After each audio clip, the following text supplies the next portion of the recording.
जी हाँ, नमस्कार। आपका हमारे इस न्यूज़ चैनल पर हार्दिक स्वागत है। बिहार में विधानसभा चुनाव का आगाज हो चुका है। इस वक्त बिहार में दो गठबंधन है। एक तरफ एनडीए गठबंधन जिसमें जेडीयू, बीजेपी के साथ साथ हम एलजेपी पार्टी शामिल है। इस वक्त सत्ताधारी गठबंधन भी इसे कहा जा रहा है। दूसरी तरफ महागठबंधन जिसमें मुख्य पार्टीज हैं आरजेडी और कांग्रेस, सीपीआई व अन्य पार्टी शामिल है। आपको बता दें कि हमने आरजेडी के एक वरिष्ठ नेता के साथ बातचीत की। उन्होंने हमारे सामने बताया कि अब की बार जो आरजेडी के नेतृत्व वाला महागठबंधन है वो 150 सीटें जीतने के लिए तैयार है। 150 सीटें जीतने के लिए नई रणनीति बनाई है, मुद्दे जो है बनाए हैं और कह सकते हैं कि जो सियासी गणित हमारे सामने पेश किया वही गणित आपके सामने हम प्रदर्शित कर रहे हैं।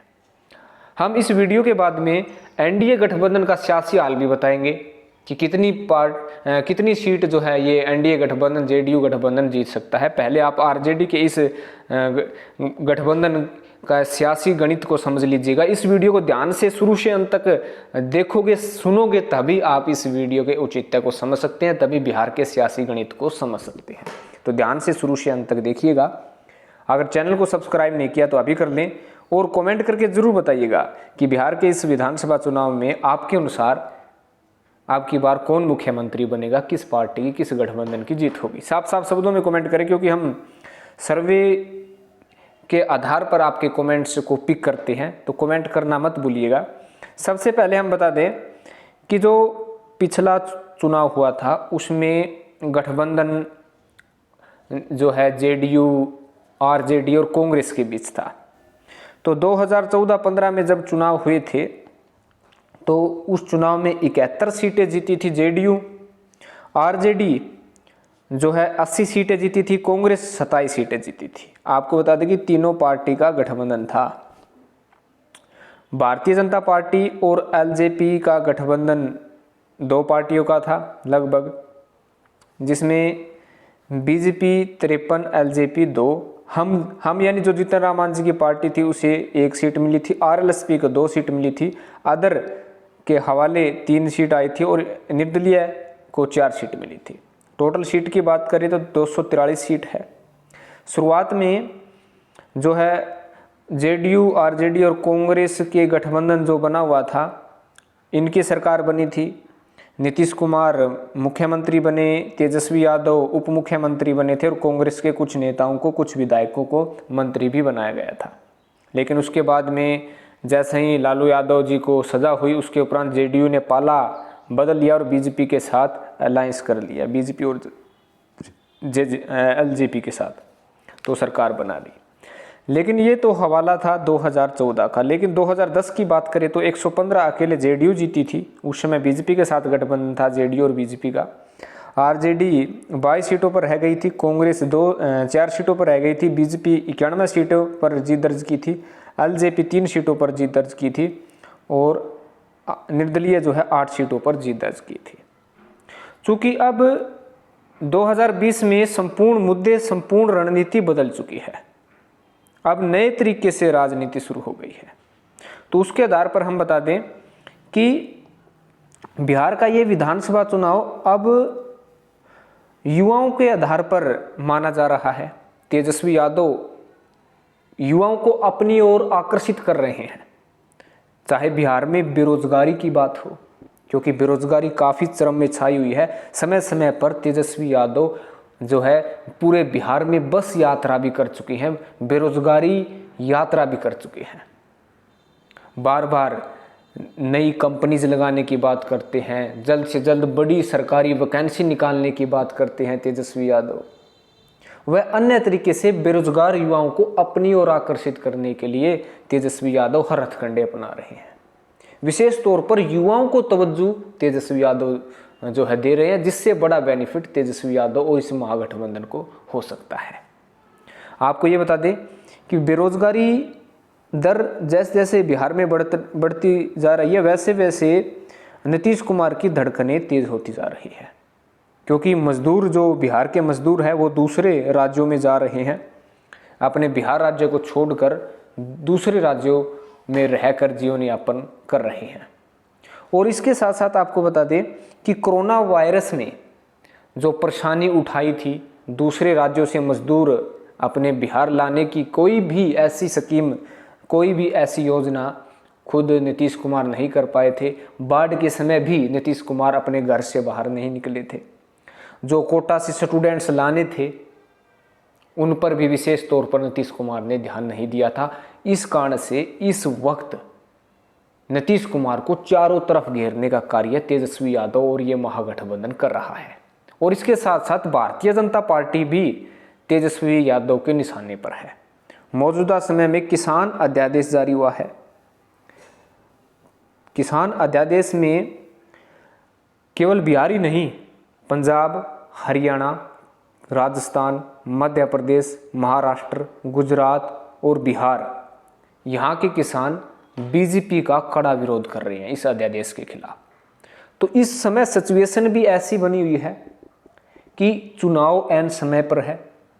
जेडीयू और भारतीय जनता पार्टी को जनता झटका देने के लिए तैयार है। वहीं विपक्षी पार्टी जिसमें आरजेडी, कांग्रेस व अन्य पार्टी है, इस मौके का भरपूर फायदा उठाना चाहती है।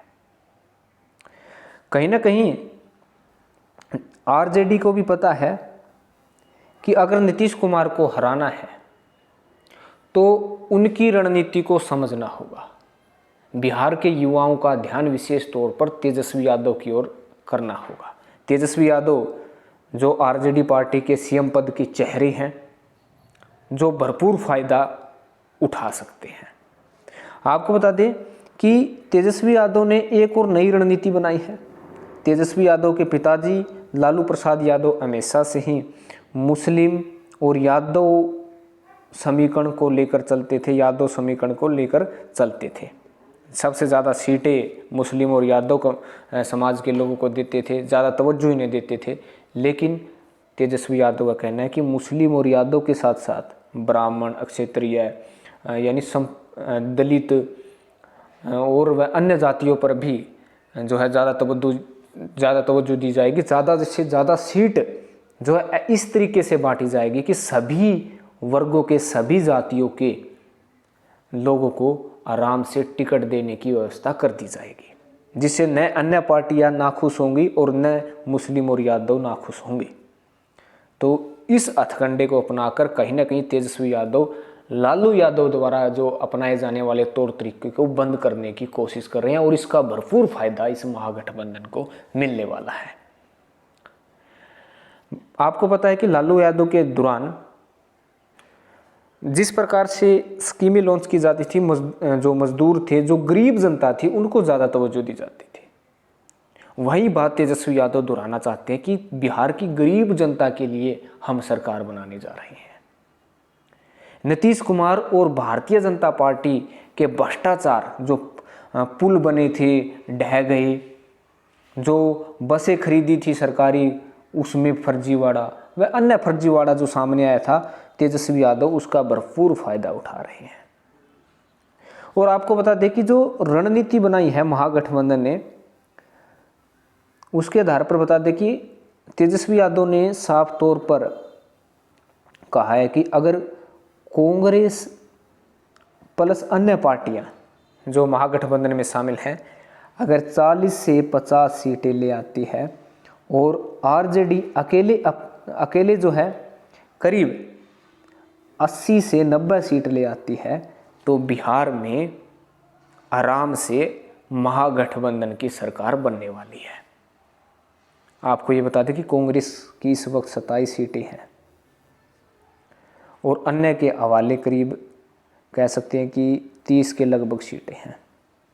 और जो महागठबंधन है, आरजेडी को छोड़कर जो पार्टी है, अगर 40 सीटें भी ले आती है तो आरजेडी की निगाह 80 सीटों पर, 80 से 90 सीटों पर बनी हुई है। हालांकि जो आरजेडी के जो प्रमुख नेता थे, जो हमें ये समीकरण गणित बिठाया था, उन्होंने कहा था कि एक आरजेडी का लक्ष्य है 150 सीट पार करना और वो आराम से जीतने वाली है।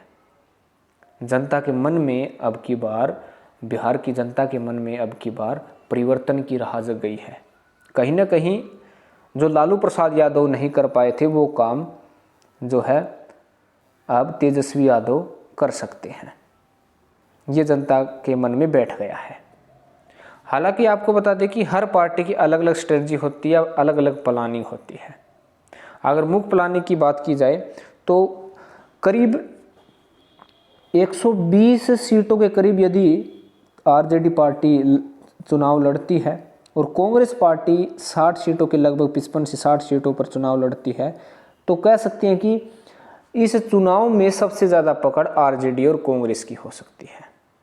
बताया जाता है कि आरजेडी पार्टी ये चाहती है कि जो भी प्रत्याशी जीत के लायक है केवल उसी पर दाव खेले। अगर कोई प्रत्याशी आर का विश्लेषण के तौर पर आर का सामना कर रहा है तो उस प्रत्याशी को पीछे खींचकर किसी अन्य प्रत्याशी को आगे बढ़ाया जाए। लालू प्रसाद यादव का ये कहना है कि जो जेडीयू और बीजेपी के जो प्रत्याशी हैं उन्हें हराना ही उनका मूल मकसद होना चाहिए, ताकि ज़्यादा से ज़्यादा महागठबंधन की सीट बढ़े और जेडीयू और बीजेपी को ज़्यादा नुकसान हो। तो ये समीकरण लेकर इस वक्त आरजेडी पार्टी बिहार की जनता में पहुंच रही है और मुद्दे आपको बता दिए हैं। बेरोजगारी का मुद्दा हो, महंगाई का मुद्दा हो और कोरोना वायरस के समय परेशानी का मुद्दा हो, बाढ़ के समय परेशानी का मुद्दा हो, मजदूरों का मामला हो, विद्यार्थियों का मामला हो, ये मुद्दे अच्छी प्रकार से तेजस्वी यादव बिहार की जनता में जाकर बुना रहे हैं और कामयाबी भी हासिल कर रहे हैं। तो आपको क्या लगता है, क्या इस प्लानिंग से, इस रणनीति से तेजस्वी यादव जो है इन 150 सीटों के करीब जो भी उनका अनुमान है, क्या वो जीत पाएंगे, या जो उनकी प्लानिंग है वो प्लानिंग कह सकते हैं कि गलत साबित होगी? कहा जाता है कि राजनीति और क्रिकेट दो ऐसी चीज़ें हैं, कब क्या हो जाए कहा नहीं जा सकता। राजनीति में न तो कोई भाई होता, न कोई पिता होता, न कोई अपना होता, न कोई पराया होता है। तो अभी तो कह सकते हैं कि बिहार का चुनाव जब तक नहीं होता है तब तक अनिश्चितता बिहार में बनी हुई है।